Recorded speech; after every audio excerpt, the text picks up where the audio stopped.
I never imagined that the man I had chosen to build a life with would one day turn me into the target of his cruel jokes in front of the people he loved most. Marriage, I thought, was supposed to be about love, respect, and partnership. But on that evening, sitting at his parents' dining table surrounded by his entire family, I learned just how deeply someone you trust can cut you, and how unexpected voices, even the smallest ones, can change everything. It was a Sunday dinner, the kind his mother insisted on holding once a month so the family could stay close. His parents, his brothers, his sisters-in-law, even the cousins and their children were there. The table was filled with laughter, clinking glasses, and the smell of roasted lamb. I had spent hours earlier helping my mother-in-law in the kitchen, smiling and doing my best to be the perfect wife, even though lately my husband, Mark, had been colder than usual. When the conversation turned to relationships and marriage, his brother's wife shared how supportive her husband had been during her promotion.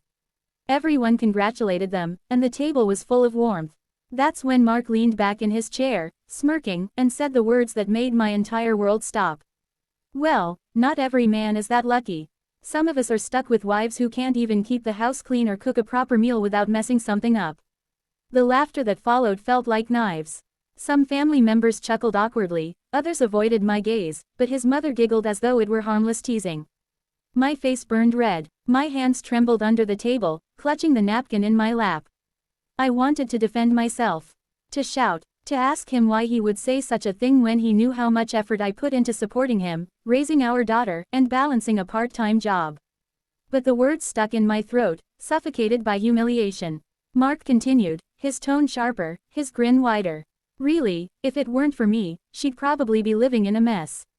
I've got to keep this family afloat while she complains about being tired from doing, what exactly?" The room went quiet, my chest ached, my eyes blurred with tears I fought to hide. For a moment, I wanted to vanish under the tablecloth and never return. And then, out of nowhere, a small voice cut through the silence. "Daddy, that's not true. Mommy does everything for us." It was our 8-year-old daughter, Emma. She sat with her fork still in her hand, her eyes wide but steady. The entire table turned to look at her. Mark stiffened, his smugness faltering.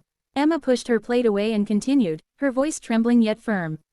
"You don't see it, but Mommy is the one who wakes up early to make breakfast. She helps me with homework, she takes care of the house, and she always makes sure you have clean clothes, even when you don't say thank you. She even stays up late when you come home angry, just to make you feel better. Mommy works harder than anyone." Silence. You could hear the clock ticking in the dining room. Mark's face turned pale. He tried to force a laugh, but it died in his throat. His family's eyes shifted from me to him, some filled with shock, others with disapproval. His mother's smile vanished. His father cleared his throat, clearly uncomfortable. Emma's words had cracked the mask he wore, exposing him for what he was. And suddenly, I wasn't the one on trial anymore. He was. I placed a trembling hand on Emma's shoulder, whispering a thank you, while holding back the tears that threatened to fall. For the first time in months, I didn't feel completely alone. My daughter had seen me. She had spoken up for me when I couldn't find my voice.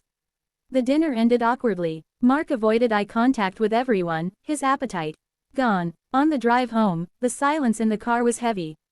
He didn't apologize. Not that night, not the next day, but something had changed. He knew he could no longer treat me like I was invisible, because even our daughter refused to let him. In the days that followed, I found courage I didn't know I had. Emma's words replayed in my mind, reminding me that I was worthy of respect. I began setting boundaries. I stopped tolerating his cruel remarks, calling him out each time he tried to diminish me. And when he grew angry, I didn't back down. Months later, after counseling attempts failed because he refused to change, I made the hardest but most liberating decision of my life. I left him. Emma and I moved into a smaller place, just the two of us. It wasn't easy, but it was peaceful. For the first time in years, I could breathe without fear of ridicule.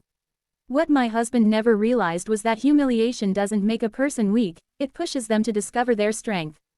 And that night, at that table, it wasn't just my daughter who made him pale, it was the truth, spoken by innocence, that shattered the walls of his cruelty. Today, I look back at that night not as the evening my husband tried to destroy me, but as the evening my daughter gave me back my voice. Because sometimes, the most powerful truths come from the smallest voices. And the lesson I carry with me is simple: Love should never belittle, respect should never be optional, and no one has the right to make you feel less than you are. If they do, then walking away isn't losing, it's winning back yourself. Sparkle's message for the audience. Sometimes the people we love will hurt us the deepest, but even in our silence, truth has a way of finding its voice. And when it does, it gives us the strength to rise, not for revenge, but for freedom, dignity, and self-worth.